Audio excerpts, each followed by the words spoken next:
Nicole Shanahan is here. She is vice president running mate with RFK Jr. And there may be some breaking news here. We collected 1 million signatures to get on all 50 ballots. Ross Perot, who mounted the last big third-party challenge, he only had to submit 300,000. Wow.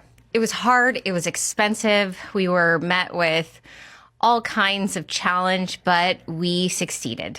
Is this a roundabout way of saying that you guys are going to pull out? I heard that there was some scuttlebutt that you had said that you guys were going to drop out and put your support behind Trump. If we are weighing our options of staying in or working however we can with a plan B to ensure that Kamala Harris and Tim Walz do not end up in office in November. Why is Kamala Harris sort of dangerous to you? I think Kamala Harris is dangerous to me because she is the ultimate puppet. What she now represents is corporatism.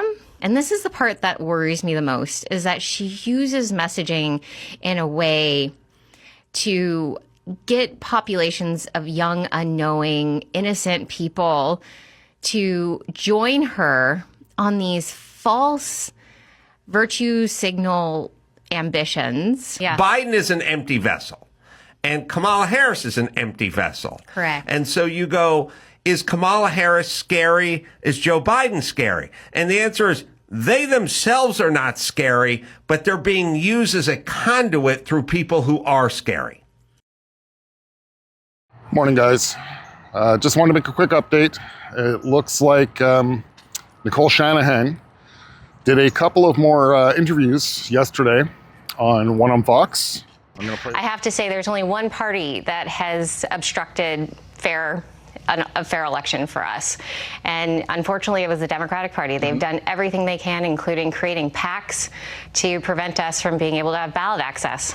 Yeah, it's interesting because you were saying that you could stay in and run the risk of Kamala Harris win, or you could walk and you could join forces with Donald Trump. When you say join forces, Nicole, what do you mean specifically?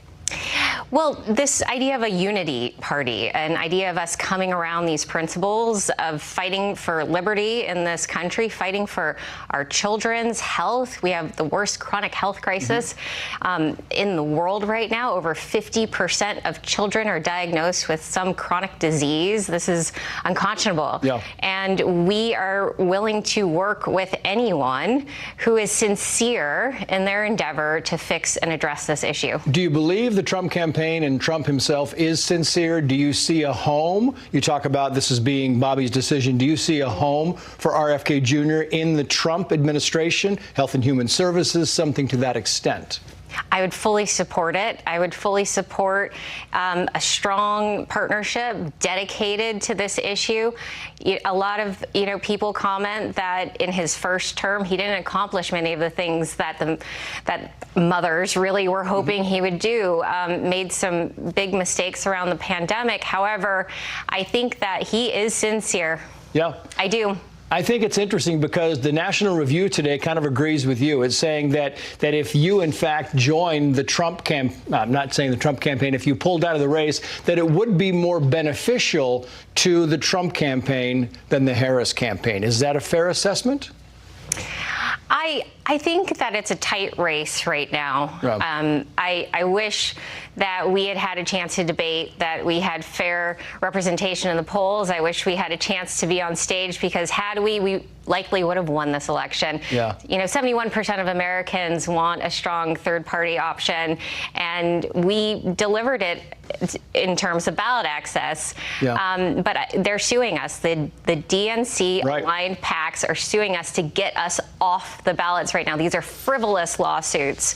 We've had some of the best people involved in our ballot petitions, some of the most precise, signature packages ever submitted to any of the Secretary of States.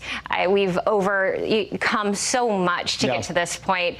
So to even be contemplating this is tough. It's a really hard decision, and we don't come to this moment lightly. We come to this moment because in every single decision we make, first and foremost, we want to make sure that we are representing the best interest of health and wellness of young people, children, and future generations. and another one on Dr. Drew. I'll be playing that one for you in a moment as well. It looks like she's doubling down. It really looks like her and RFK are on board. RFK Jr. are on board and are going to join forces with Team Trump. This is really, really big news. I've seen a few responses on X, mostly positive, but I did see a few responses on X where people are almost begging her to keep the RFK Jr. campaign alive. And I can understand their point of view. They didn't want to vote for the Democrats. They didn't want to vote for Trump. They wanted a third option.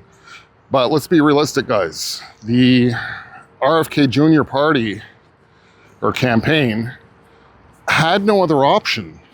In reality, the Democrats have blocked every angle that they've had. They have formed a super PAC against RFK Jr.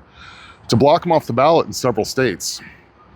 They have sued them in several states to keep them off the ballot. They have censored him.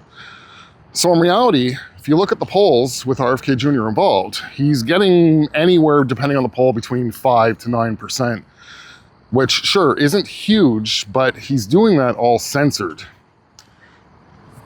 I understand for those out there that wanted to vote for RFK Jr., but in reality, can't you guys see it's a wasted vote? He's been blocked. He's got no chance. And it's not that, he's a bad guy or his policies are bad or anything like that. Sure, being on the right, I don't agree with every one of his policies, but I definitely think he's a better option than what's going on the left. They're unifying. This is a really important moment in history. Now, I believe it's in the Dr. Drew interview. She states that this coming Friday, they're going to be making an announcement, and that it's going to be the biggest announcement in presidential election history. I'm really interested to see what that is, because it can't really just be, hey, we're stopping our party, we're gonna call it quits, and we're gonna join forces with Trump. Yeah, that is huge. But is that really the biggest announcement in presidential history? Or not presidential history, presidential election history, sorry. Either way, you guys check out these clips and let me know what you think. Like Donald Trump has a party behind him, helping him navigate a campaign plus his court battles. We don't have that. So it's Trump, I feel like he kind of falls in love with people sometimes. Does he admire Bobby Kennedy? I think so. I haven't personally sat down with Donald Trump. I haven't been. Would you? Would I sit down with him? It depends on the pretense. I think that. Let me ask you just one direct question. Yeah. Should we have our ear to the ground? Is something going to come soon? Yeah, absolutely. I think that Friday is going to be one of the biggest events in American election history. Now, on another note, Trump is going to be in Arizona tomorrow. He will be speaking at Turning Point Action at, I believe, 5:30. And originally, RFK had scheduled his press conference announcement for 2 p.m. in Los Angeles. He switched the venue over to Arizona as well. So it seems a little bit coincidental. There's a good chance that perhaps he will be making an appearance with Trump on stage at TPUSA, hoping. The Democrats have proven to be nothing but a communist machine at this point. I started off this video with that picture at the beginning for a reason. This is really the choice that you're making. It comes down to vote for Trump or you're voting for communism. Something to really think about, guys. Let me know your thoughts.